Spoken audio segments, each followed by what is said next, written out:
안녕하십니까.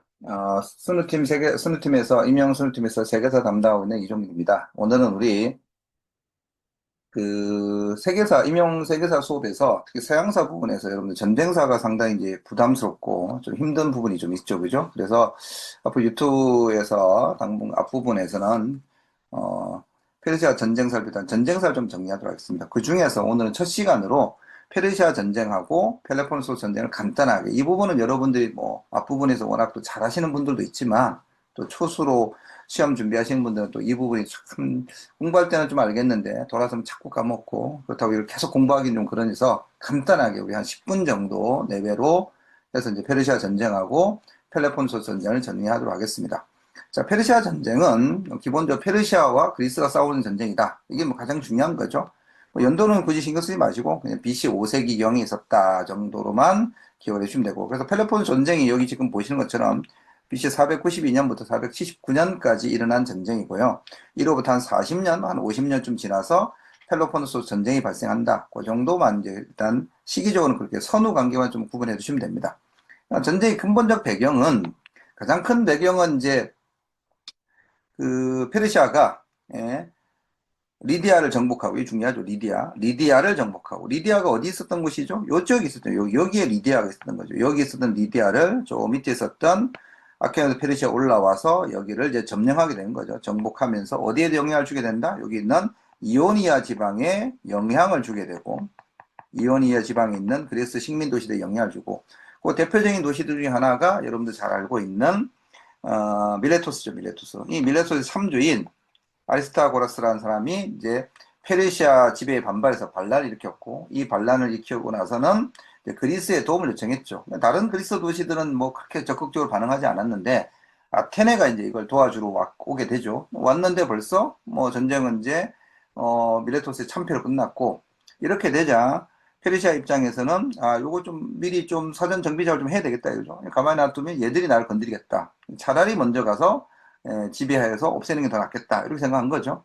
그래서 이제 쳐들어오게 되고, 1차 뭐 쳐들어온 건 여기 지도에도 있는 것처럼 뭐 별로 큰 성과 없이 그냥 흐지부지 이렇게 끝나게 됩니다. 별로 성과 없이 끝나게 되고, 그 다음 이제 우리가 이제 2차를 좀 중요하게 생각하는, 2차가 이제 마라톤 전투. 반드시 기억해야 되는 거죠. 마라톤 전투에서 이기게 되고, 여기 이제 마라톤 전투가 여기 위치가 아테네 옆에 있는 마라톤 평원에서 붙었던 거죠. 싸움이 붙었던 거고. 그 다음에 이제 더 중요한 것 중에 하나가 이제 테미스토클레스가 이 전쟁이 이겼지만, 지금은 1차전 이 전투에서 이겼지만 또 쳐들어올 거다. 그러니까 이제 그걸 대비하기 위해서 테미스토클레스가 어떻게 했었다? 200여 척의 배를 함선을 만들어야 된다는 주장을 하게 되고, 이와 같은 주장이 결국 나중에 이제 3차 페르시아 전쟁에서 살라미스 해전에 이기면서, 물론 살라미스 해전 말고도 플라타이아 전투가 있죠. 플라타이아 전투에서 이기는 것도 중요하지만 사실 살라미스 해전에서 이김으로 인해서 전쟁은 아테네의 승리로, 그리스의 승리로 끝나게 되죠. 살라미스는 어디 있습니까? 바로 여기 있는 거죠. 바로 여기 밑에 보시면, 여기 보시면, 여기 바로 밑에 있는, 여기가 이제 살라미스가 되는 거죠. 여기가 살라미스 섬이 있죠. 그래서 바로 아테네 바로 밑에 조그만 섬이 있습니다. 거기서 싸워서 이겼다. 이렇게 보시면 되고요. 그 다음에 이제 뭐 300인 영화로 유명한 이제 페르시아군이 테르모필라 전투에서 잘 막았었던 거죠. 그죠? 예, 굉장히 이제 스파르타군이 잘 막았지만 결국은, 예, 패배하게 되고, 그리고 여기가 함락이 되면서 나중에 아테네까지도 파괴당하게 됩니다. 그리고 플라타야 전투도 이런 게 있었다 정도만 기억하시면 되고요.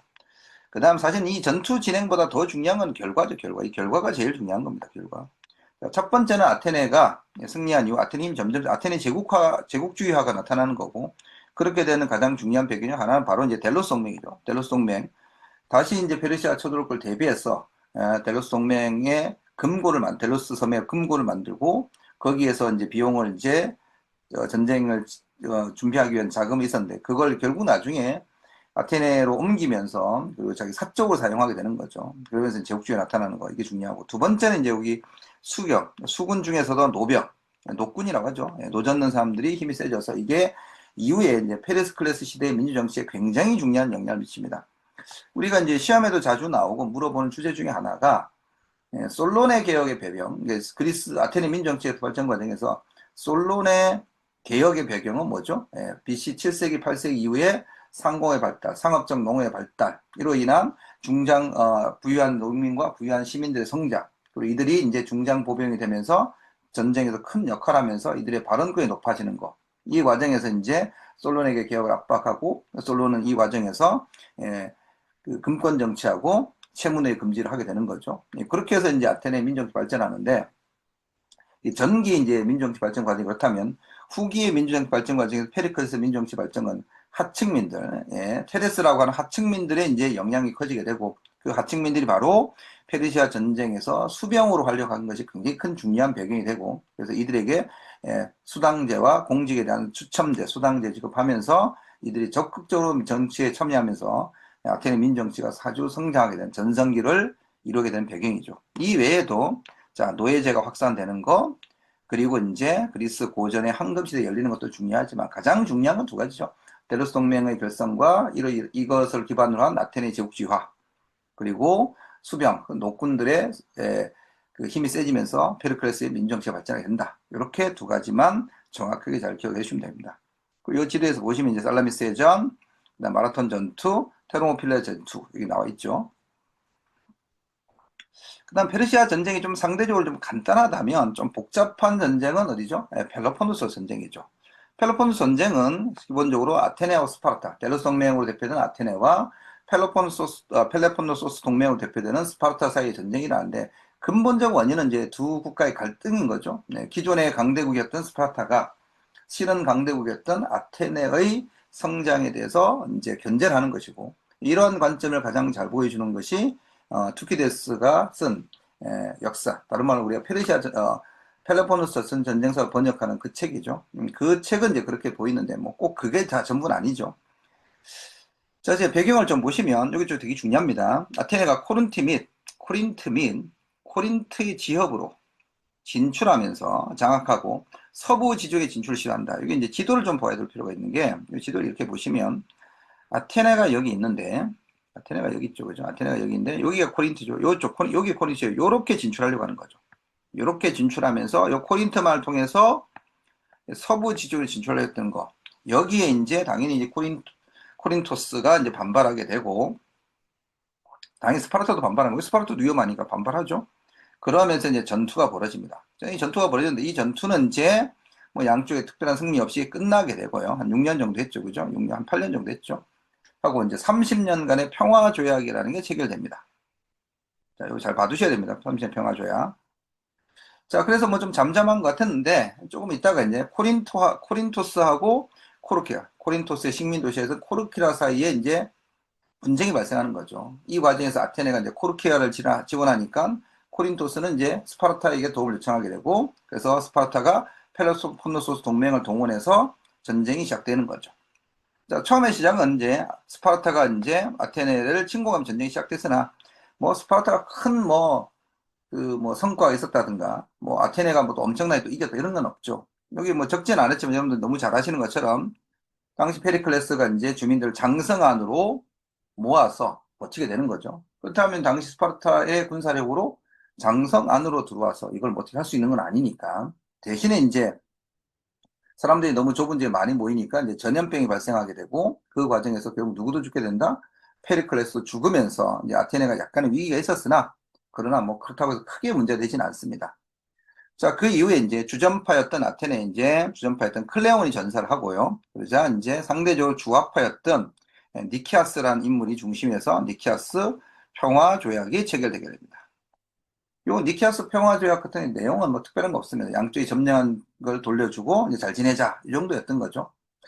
자, 이렇게 하면서 이제 전쟁의 전반기는 끝났는데 이제 후반기에 들어서면서 전쟁이 거의 한 30년 가까이 하지 않습니까? 후반기에 돼서 당시 아테네에서 다시 이제 스파르타와의 전쟁을 해야 되고 스파르타를 이제 꺾어야 된다. 그러기 위해서는 스파르타의 가장 중요한 이제 그 대국이라고 할 수 있는 시칠리아에 이제 스파르타에 이제 식민 도시들이 많았고 그쪽에서 식량 공급이 되니까 그걸 꺾어서 이걸 이겨야 되겠다라는 이제 주장한 사람이 아테네의 알키비아데스고 이 알키비아데스가 원정을 떠났는데 결국은 실패하죠.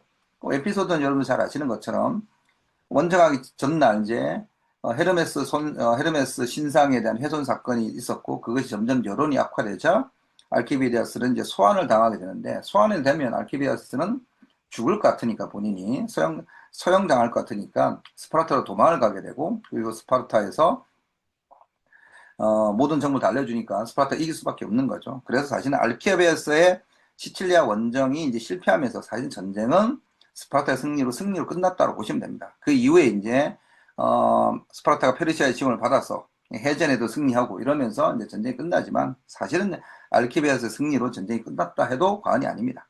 패배로 끝났다 해도 과언이 아니고. 자, 이후에 여기 시험에 이제 기출문제 나왔던 거죠. 코린토스와 메가라는 아테네의 완전한 파기를 주장했으나 스파르타는 아테네가 페르시아 전쟁에서 큰 공이 있으니까 그거는 이제 독립만 허용해야 된다. 이렇게 주장하게 된 거고요. 항복 조건이 시험에 나왔던 거죠. 자, 피레우스 성벽과 아테네 연결한 장성을 철거하는 거, 함대를 12초로 제한하는 거, 그리고 아테네의 모든 해외 재산을 포기하는 거, 그리고 아테네는 스파르타 동맹 도시로서 지위가 종속돼서 의미한 이제 30년, 30년 속은 과도 정치가 나타나게 되는 거죠. 이 정도만 좀 정리를 하면 되고요. 그 외에 뭐 더 자세하게 이렇게 정리하실 필요는 없습니다. 이렇게 해서 간단하게 우리가 정리했고요. 우리가 다음 시간에는 이제 뭘 정리할 거냐면요. 그 다음에 이제 코린토스 전쟁, 보이오티아 전쟁, 그리고 이제 우리 카이로니아 전쟁, 전투, 그리고 이제 헬레님 시대에 있었던 이제 전투들을 한번 정리하도록 하겠습니다. 오늘은 이렇게 해서 간단하게 좀 일종의 이제 첫 강이고 맛보기로 이렇게 간단하게 하면서 끝내도록 하겠습니다. 자, 지금까지 이제 스노툼에서 회계사 수업하는 이종기였고요. 우리 또 다음 두 번째 강의로서 만나보도록 하겠습니다. 수고하셨습니다.